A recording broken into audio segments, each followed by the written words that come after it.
오늘 말씀의 제목은 욥의 의문이라고 하는 그런 제목으로 여러분과 나누기를 원합니다. 흔히 우리가 가질 수 있는 의문이에요. 욥이 가졌던 의문은 이 시대를 살아가고 있는 저와 여러분도 그런 같은 의문을 가지고 있기에 이 말씀을 준비했습니다. 16세기 수도사 가운데에 십자가의 성 요한이라고 하는 이런 수도사가 있었어요. 그는요 아빌라의 성 테레사와 함께 부패한 이 수도원을 개혁하고자 많이 힘썼던 그런 인물입니다. 본래는 다른 이름이었는데 그가 그리스도의 사랑을 몸소 체험하고 나서 자신의 삶을 하나님께 온전하게 드리겠다라고 이렇게 결단하고 나서 이렇게 이름을 십자가의 성 요한이다라고 이렇게 바꿨다라고 합니다.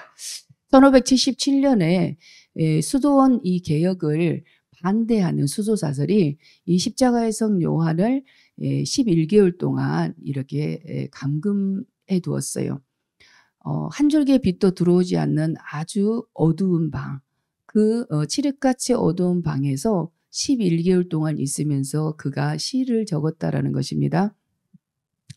그가 시를 적었는데 자신의 고난이 얼마나 힘들고 어려웠는지에 대해서 기록하고 있는 것이 아니라 그 어두운 시간대를 통하여서 하나님께서 자신을 얼마나 정결케 하셨는지를 그렇게 기록해 놓고 있었습니다.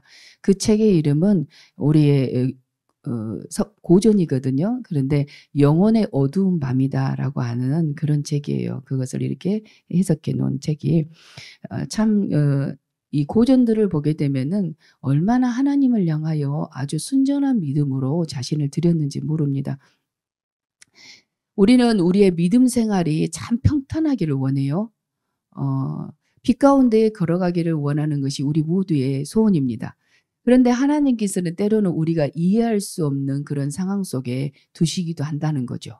우리가 기대했던 것과는 다른, 그래서 우리가 받아들이기 어려운 현실에 우리를 두기도 한다라는 것이에요. 하나님께서는 나를 버려버리신 것 같고 때로는 우리의 기도를 듣지 않으시고 외면하신 것 같던 그런 때도 우리에게 주어진다라는 것입니다. 그런데 그 시간이 바로 우리 영혼을 새롭게 하는 그런 시간이 되는 줄로 믿습니다. 동의가 되십니까? 자, 제가 여러분에게 질문을 드릴게요. 하나님은 어둠을 창조하셨을까요? 우리 교회가 이런 정도 수준이 됩니다. 대부분 빛이신 하나님이기 때문에 어둠은 창조하지 않았다고 생각하시거든요. 우리 말씀을 통해서 한번 확인해 볼까요? 창세기 1장 4절부터 5절 우리 한 목소리로 합독해 보도록 하십니다. 빛이 하나님이 보시기에 좋았더라. 하나님이 빛과 어둠을 나누사 하나님이 빛을 낮이라 부르시고 어둠을 밤이라 부르시니라. 저녁이 되고 아침이 되니 이는 첫째 날이니라. 아멘. 하나님이 어둠을 창조하셨어요. 이 세상에 만약에 어둠이 없었다면 우리가 어떻게 쉴 수 있겠습니까? 어둠은 우리를 쉬게 하고 멈추게 하고 그리고 우리의 연약함을 깨닫게 하는 그런 것인 줄로 믿습니다. 우리의 연약함을 깨닫게 되면 어떻게 합니까? 하나님을 의지하는 삶을 살게 된다는 것이죠. 그리고 그간에 누렸던 것들이 정말 전적인 하나님의 은혜로 우리가 살아왔구나라고 하는 그런 또 깨닫는 시간이 되는 줄로 믿습니다. 욥기서는요 신구약 전체 가운데서 특별히 욥에 대한 어떤 사건을 기록하고 있는 거, 이 서사를 내용은 어떠냐면 1장, 2장 그리고 마지막 장 42장 이 세 장밖에 없어요. 욥에 대한 사건. 그 나머지는 이 재난을 당한 이 욥이 죄 때문이다라고 정죄하는 친구들의 말. 그리고 뭐냐면 이걸 통해서 너 신앙을 단련시키려고 그러는 거야 라고 하는 그런 말들. 그리고 또 뭐냐면 그에 대해서 욥이 항변하면서 친구들을 향하여 반박하고 그리고 하나님을 향하여 원망하는 내용도 나오고 그런 내용이 전반적으로 39장까지 계속 이어지고 있는 것들을 볼 수가 있어요. 어떻게까지 그가 불평을 하냐면은 거의 불평이 없는 것 같으면서도 너무 삶이 고통스러우니까 이렇게 이야기를 합니다. 차라리 내가 태어나지 않았으면 좋았을 뻔했다라고 하는 그런 고백이 나와요. 신용복 선생님이 쓰신 감옥으로부터의 사세계라고 하는 책에 보게 되면은 참 이런 이야기가 나와요. 머리 좋은 것이 마음 좋은 것만 못하고 마음 좋은 것이 손 좋은 것만 못하고 손 좋은 것이 발 좋은 것만 못하다. 이렇게 이야기가 나와요. 그러니까 관찰보다는 애정보다는 실천적 연대가, 실천적 연대보다는 입장의 동일함이 더 중요하다라고 하는 그런 이야기예요. 이것은 이제 우리가 관계를 맺을 때 최고의 부분이죠. 공감하는 능력이 이 세대의 분들은 많이 떨어진다라고 해요. 공감 능력. 그 사람의 입장에 서서 하는 거. 입장을 사전을 찾아보니까 이렇게 나와 있어요. 서 있는 자리, 처지, 처해진 형편. 예. 그 입장을 동일하게 해야 되는데 욥의 친구들은 결코 그렇지 못했다라는 거예요. 예. 그들의 사고는 어쩌냐면 인과응보적으로만 생각을 한 거예요. 그래서 욥의 이 고통과 아픔을 이해하고 그의 입장에서 서서 그를 공감하려고 하는 것이 아니고 계속 정죄했더라는 거죠. 너의 죄 때문이야. 너 회개해. 계속 이렇게 나가고 있는 것이 나머지 38장에 걸친 내용들이에요. 그런데 우리의 입장에 서서 우리를 이해하시는 분이 계세요. 누구실까요? 예수님. 그렇죠? 예수님은 빌립보서 2장에 보게 되면 그는 근본 본체시나 하나님의 본체시죠. 그러나 하나님과 동등됨을 취할 것으로 여기지 아니하시고 오히려 자기를 비어서 종의 형체를 가지사 사람들과 같이 되셨고 사람의 모양으로 나타나사 죽기까지 십자가에 복종하셨다. 이 이야기가 나와요. 십자가에 죽기까지 복종하셨다는 얘기가 나와요. 그러니까 뭐냐면 종의 형체를 가지셔서 사람들과 같이 되셨다.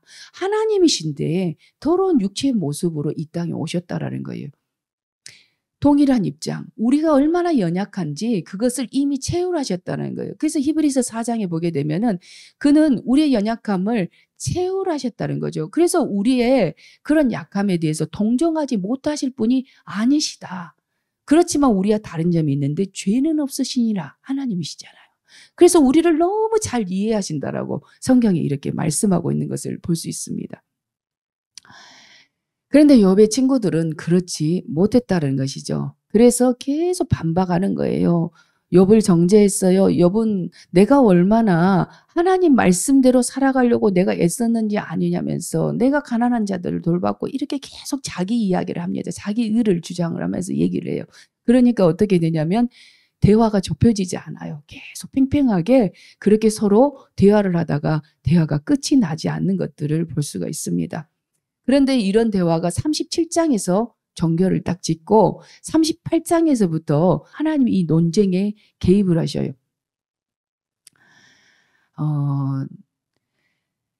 41장까지 38장부터 41장까지 하나님께서 등장하셔서 계속 폭풍 같은 질문을 막 쏟아붓습니다.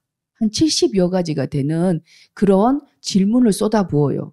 사실 하나님께서 개입하시면 그동안에 마음고생이 얼마나 심했겠어요. 그렇죠. 고난당하고 있는 사람에게 계속 정죄하는 소리를 들었다. 그러면은 육체의 형편이 안 좋아진 것보다도 뭐가 더 힘들어요? 때리는 시어머니보다 말리는 시누이가 밉다고. 어때요? 자꾸 옆에서 이렇게 충동질 하면은 그 고통이 더 심한 거잖아요. 예, 친구들의 그 정죄가 견딜 수 없는 고통 가운데 있었다라는 거예요. 하나님께서 너 참 힘들었지. 네가 이렇게 고난당할 만한 이유가 없는데 얼마나 힘들었니? 이렇게 위로해 주시는 것이 아니더라는 거죠. 예, 너가 이런 문제 때문에 고난을 겪고 있었어. 이유도 말씀해 주시는 것이 아니더라는 거예요. 그 폭풍 같은 질문을 38장부터 41장까지 이 4장에 걸쳐서 계속 하시는데 그것은 바로 뭘 말해주고 있냐면 하나님의 지혜가 어떠한지를 지금 욥에게 말씀해주고 있는 것을 볼 수가 있어요. 참 아리송송하시죠? 왜 이렇게 하나님께서 하시는지?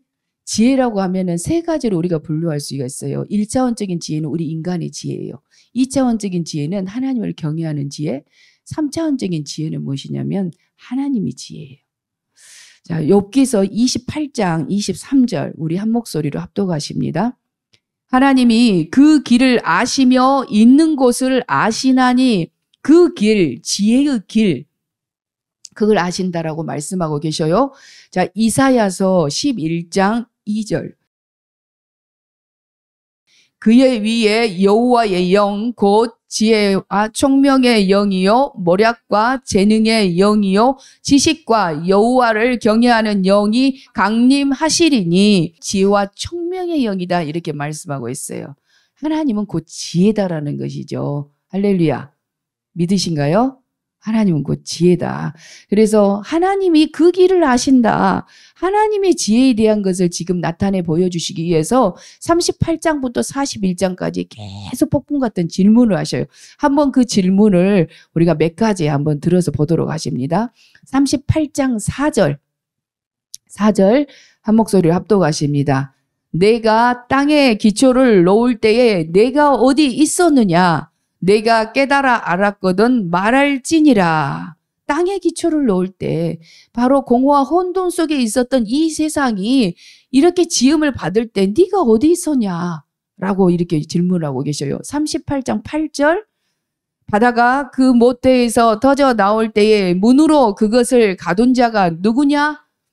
궁창을 윗궁창 아랫궁창으로 창조하실 때 창세기 1장에 보면 이렇게 나눠져요. 아랫궁창은 어떠냐면 그 물들이 한 곳으로 모여라 했더니 모이더니 묻히 드러났다. 그래서 땅과 바다로 이렇게 나뉘어진 것을 볼 수 있어요. 그래서 이 8절에 있는 말씀은 무엇이냐면 하나님께서 땅과 바다를 창조하셨다. 그리고 창조한 것으로 끝나지 않고 어떻게 하신다? 다스리고 계신다라고 하는 이야기를 해주고 있어요.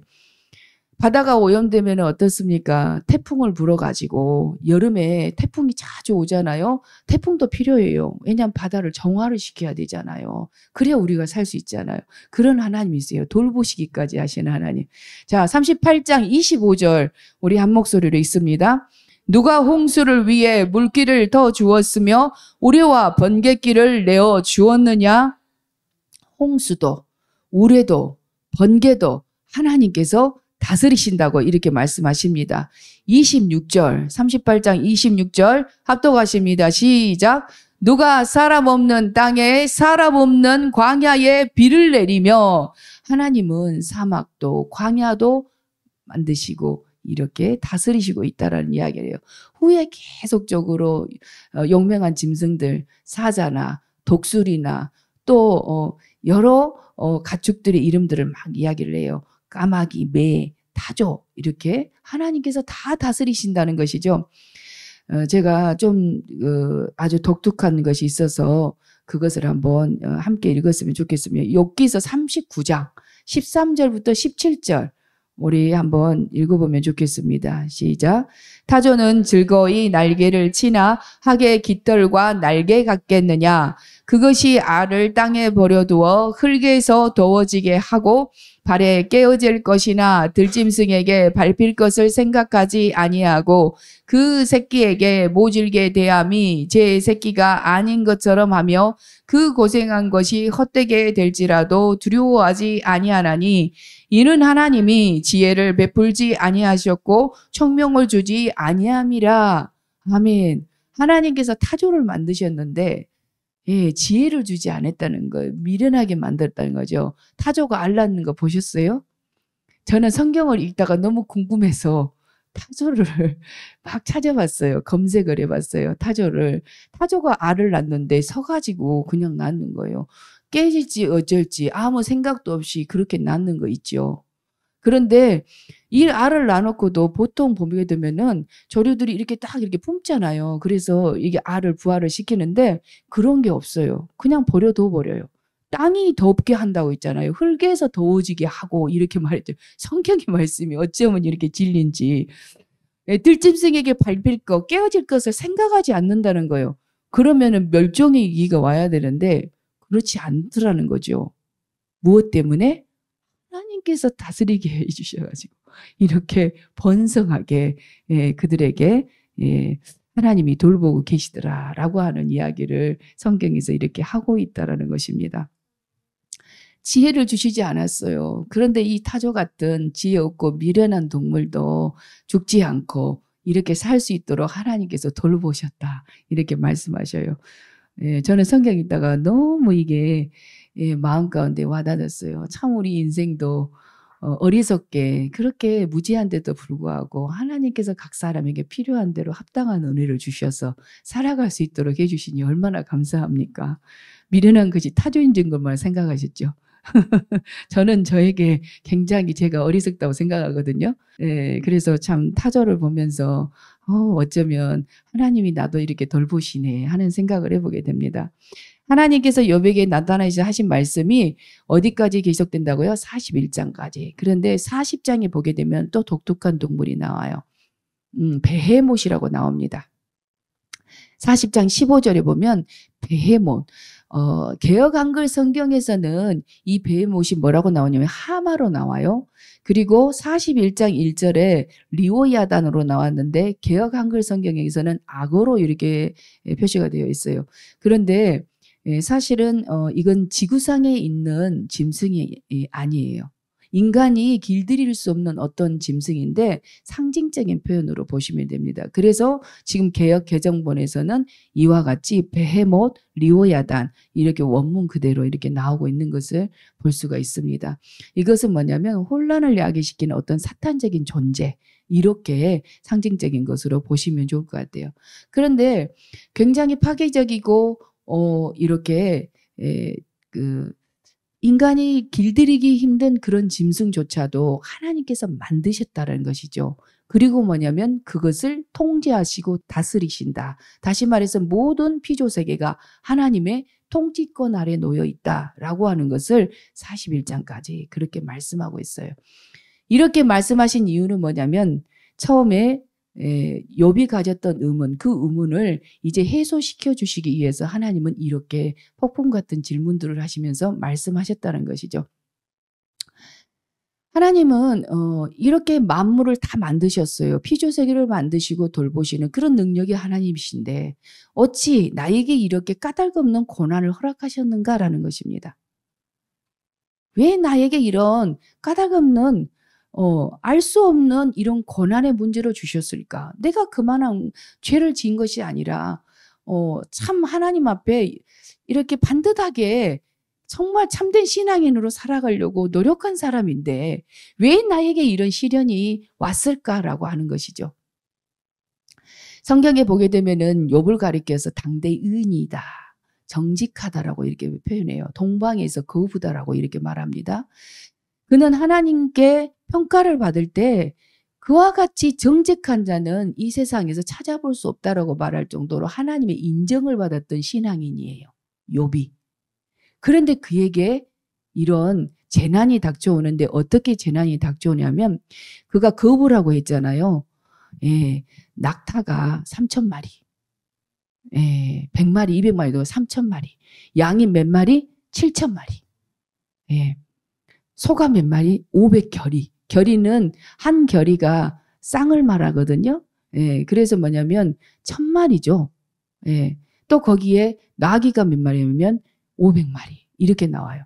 그래서 이와 같이 거부였다라는 거예요. 당시에는 이렇게 족장시대 때 농사를 지는 것이 아니어서 유목. 그러니까 거부였고 그에게 자녀가 몇 명 있었냐면 10명. 그런데 한순간에 10명이 집이 무너지면서 죽었어요. 그러면서 갈대아 사람들이 침략을 해가지고 이 모든 가지고 있던 가축대도 가지고 가고 불살르고 이렇게 해서 종들도 많이 있었는데 다 죽었더라는 것이죠. 이제 욥이 주신 자도 여호와시요 취하신 자도 여호와시니 이렇게 하면서 믿음의 고백을 했단 말이에요. 그걸 받아들였어요. 그 환경을. 그런데 뭐냐면 자신에게 병이 왔어요. 악창이 나가지고 정수리부터 발바닥까지 하나도 빈자리가 없이 악창이 나가지고 기아장으로 자기 몸을 긁어대는 겁니다. 그런데 그때에 자기 아내가 와가지고 네가 믿는 하나님 저주하고 죽어버리라고 욕하고 가버렸어요. 얼마나 비참합니까? 예, 욥이 자신에게 닥친 이 재난에 대해서 인정이 되겠습니까? 여러분들 인정이 다 되시겠는가 봐요? 인정이 절대 안 될 것 같아요. 제 자신에게도 물어봐요. 인정이 안 될 것 같아요. 왜냐하면 욥은 하나님께 이런 인정을 받을 정도로 그런 인물이었다는 거죠. 그래서 욥은 이런 생각을 해봐요. 아, 하나님은 질서 있게 이 세계를 창조하신 것으로 생각을 했는데 어디인가 일부 혼란을 야기시키는 그러한 세계를 창조하셨을까? 이런 의무를 가져보게 된다라는 겁니다. 우리 세월호 사건 많이 이야기하잖아요. 왜 그런 일이 있었을까? 그곳에서 바다에 침몰해서 죽었던 이런 사람들은 큰 죄를 많이 져서 그랬을까? 우리는 이해할 수 없다라는 거예요. 그렇지만 하나님은 공의로 이 세상을 다스리고 있다라고 하는 것입니다. 지금 여기에서 말씀하고 있는 욥이 당하는 이 고난은요, 하나님의 지혜와 그 능력을 나타내 보여주시기 위한 고난이라는 겁니다. 하나님은 이 모든 세계를 만물을 만드신 창조주 하나님이셔요. 능력이 없으신 하나님이 아니시라는 거예요. 그래서 뭐냐면 이 피조세계에 대해서 70여 가지의 폭풍 같은 질문을 던지시면서 네가 네 땅에 기초를 놓았을 때 너 그것을 깨달았니? 너 어디 있었니? 이렇게 질문을 하잖아요. 내가 다 지었다라는 것이죠. 그러면 그건 반증이 무엇을 말해주냐면은 너를 회복시킬 수 있다라고 하는 그런 반증이라는 거예요. 여러분 와 닿으신가요? 하나님은 죽이기도 하시고 살리기도 하시고 수월에 내리기도 하시고 높은 곳에 올리기도 하시고 가난하기도 하시고 부하기도 하시는 절대 주권을 가지신 통치자라는 사실입니다. 할렐루야. 그래서 사무엘상에 보게 되면 한나가 그런 고백을 하잖아요. 자, 욥이 깨달았어요. 자, 욥기서 42장 3절 우리 한번 한 목소리로 합독하십니다.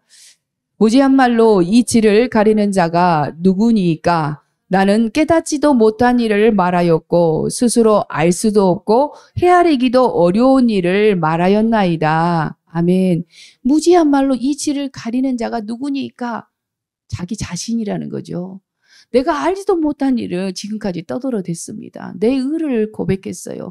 내가 이웃들을 얼마나 돌아봤습니까? 나의 교훈을 안 받은 사람이 누가 있습니까? 내 덕 안 보고 산 사람이 누가 있습니까? 난 소위 쓰는 사람 이렇게 다 돌아봤습니다. 이렇게 말하고 있는 것이 바로 욥이 계속적으로 앞에서 여러 장에 걸쳐서 이야기하고 있는 것을 볼 수 있어요. 자기 의를 계속 드러내면서 자신을 변호하고 있는 그런 내용들이 쭉 나와요. 알지도 못한 일을 제가 떠들어대서 정말 하나님 앞에 부끄럽고 죄송합니다. 지금 이렇게 고백하고 있는 거예요. 지금 42장 3절에 있는 말씀이 나는 깨닫지도 못한 일을 말하였고 자기가 의롭다고 계속 변호하고 반박하고 말을 했단 말이에요. 하나님 앞에 항변도 했고 그런데 뭐냐면 나는 깨닫지도 못한 일을 지금 말했다라는 거죠. 내가 스스로 알 수도 없고 헤아리기 어려운 일을 그렇게 말했습니다. 잘못했습니다. 지금 그 얘기예요. 6절 우리 합독하십니다. 그러므로 내가 스스로 거두어 드리고 티끌과 제 가운데에서 회개하나이다.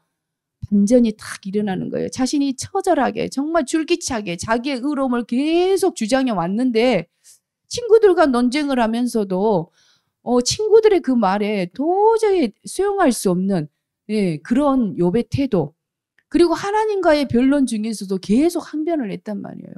하나님 나는 내가 당한 이 고난을 난 도저히 받아들일 수 없습니다. 이해할 수 없습니다. 어찌 나에게 이런 고난을 허락하십니까? 그런 내용이었거든요. 그런데 지금 뭐냐면 내가 스스로 거두어 드리고 자신이 주장했던 거 자신이 의롭다고 말했던 거 내가 그것을 다시 거두어 드립니다. 그리고 티끌과 제 가운데서 내가 회개합니다. 이렇게 말하고 있어요. 욥이 뭐 잘못했을까요? 한 가지 있어요. 잘못한 게 아니고 하나님의 절대 주권을 가지셨잖아요. 그래서 뭐냐면 로마서에 말씀하고 있는 거니 실패나 성공이나 모든 것이 합력하여 선을 이룬다고 하잖아요. 우리 인생은 하나님의 영광을 위해서 창조했다고 말하고 있어요. 우리 인생에서의 형통이나 복을 우리는 뭐냐면 이 세상 사람들이 말하는 성공, 돈을 많이 벌고 높은 지위를 얻고 내가 건강하고 이 모든 것들을 통해서만이 내가 형통하다고 생각하는 잘못된 생각을 우리는 가지고 있다는 겁니다. 욥이 가졌던 태도는요. 지금까지 쭉 38장에 걸쳐서 해왔던 그의 행동은요. 지극히 자연스러운 거예요. 우리라고 해도 그보다 더하면 더했지 덜하진 않아요. 그런데 뭐냐면 욥이 간과했던 것은 뭐냐면 하나님은 절대 주권자라고 하시는 거. 그래서 자신에게 있는 이 재난도 이걸 순복할 수 있고 받아들일 수 있어야 됐다는 거예요. 이 시험은요.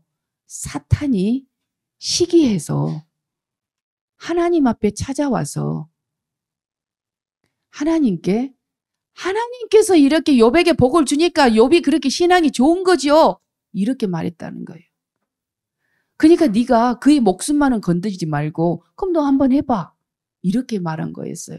그러니까 그건 뭘 말했냐면 이 욥이 이 시련을 통해서 하나님의 살아계심을 나타내는 하나님의 영광을 드러내는 그런 사건이었다라는 것을 우리는 이해해야 된다는 거예요. 이거는 뭐냐면 하나님의 뜻 안에서 있는 고난이었다고 하는 것입니다.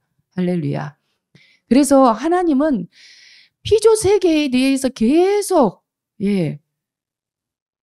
38장부터 이렇게 개입하셔가지고 41장에까지 70여 가지의 폭풍 같은 질문을 계속 던지면서 했던 것은 나는 이렇게 절대 주권을 가지고 섭리하는 그런 하나님이단다라고 하는 것을 나타내 보이는 거예요. 이걸 통해서 뭐냐면 욥에게 너는 이렇게 재난을 당해 있지만 나의 영광을 드러내고 넌 다시 회복될 거라고 하는 메시지로 지금 받으면 될 것 같습니다. 자, 욥기서 42장 5절 우리 한 목소리로 합독합니다. 내가 죽게 대하여 귀로 듣기만 하였사오나 이제는 눈으로 주를 배움나이다. 아멘. 전에는 지식으로 말았어. 하나님은 이런 분이라고 다 들었어요. 그런데 이제는 눈으로 배운다는 거죠. 내가 손으로 만진 바 되었어요. 내가 체험적으로 주님을 만났다라고 지금 욥은 이렇게 말하고 있다라는 것입니다. 그래서 티끌과 제 가운데서 지금 현재 악창이 나서 기압장으로 자신의 몸을 득득 긁으면서 있는 흙바닥 위에 앉아있는 그 욥, 그의 실존을 말하면서 내가 그 가운데서 회개합니다. 다 무너졌어요. 인생의 바닥 칠 곳이 없는 가운데까지 내가 내려갔다는 거예요. 그런데 그 가운데서 내가 회개한다라고 했을 때 하나님께서 어떤 역사가 나타나냐면요. 이제 하나님의 영광을 나타내 보여주셔요. 42장 12절부터 13절을 이렇게 쭉 보게 되면요. 그에게 하나님께서 회복시켜 주시는데 이전보다도 더 큰 복으로 회복을 시켜 주십니다. 그리고 뭐냐면 자녀도 10잔을 주시는데 뛰어난 동방에서 미인을 주셔요. 그 이전에 했던 일이 뭐냐면 자신을 정죄했던 친구들을 다 용서해 줍니다. 그래서 그들이 준 돈으로 장사를 해서 다시 거부가 되어지는데 이전에 가졌던 그 재산보다도 더 큰 재산을 하나님께서 맡겨주시는 것을 볼 수가 있습니다. 사랑하는 성도 여러분, 우리가 이해되어져야만이 그것을 받아들이는 것은 하나님의 절대 주권을 인정하지 못한 태도입니다. 그래서 뭐냐면 우리가 이해할 수 없고 어떤 불가항력적인 상태에 놓여져 있을 때 내가 참 신앙으로 살아가려고 반듯하게 살았는데 왜 나에게 이런 재난이 다가올까? 라고 했을 때에 하나님께서 왜 이것을 허락하셨는지에 대해서 더욱 주님을 깊게 만나는 그런 시간들이 되었으면 좋겠습니다. 우리를 창조하신 목적은 하나님의 영광을 위해 창조했다는 것이죠. 우리를 향한 계획이 있으세요. 그 시간이 그걸로 끝나버린 게 아니라는 거예요. 깊은 터널이 있어요. 그럼 그 터널은 반드시 끝이 있다라는 사실입니다. 그래서 하나님께서 그 일을 통해서 빛 가운데 우리를 다시 인도해 가시는 그런 과정을 통해 하나님의 전지전능하심을 나타내 보여주시는 그런 기회가 되는 줄로 믿습니다. 아멘.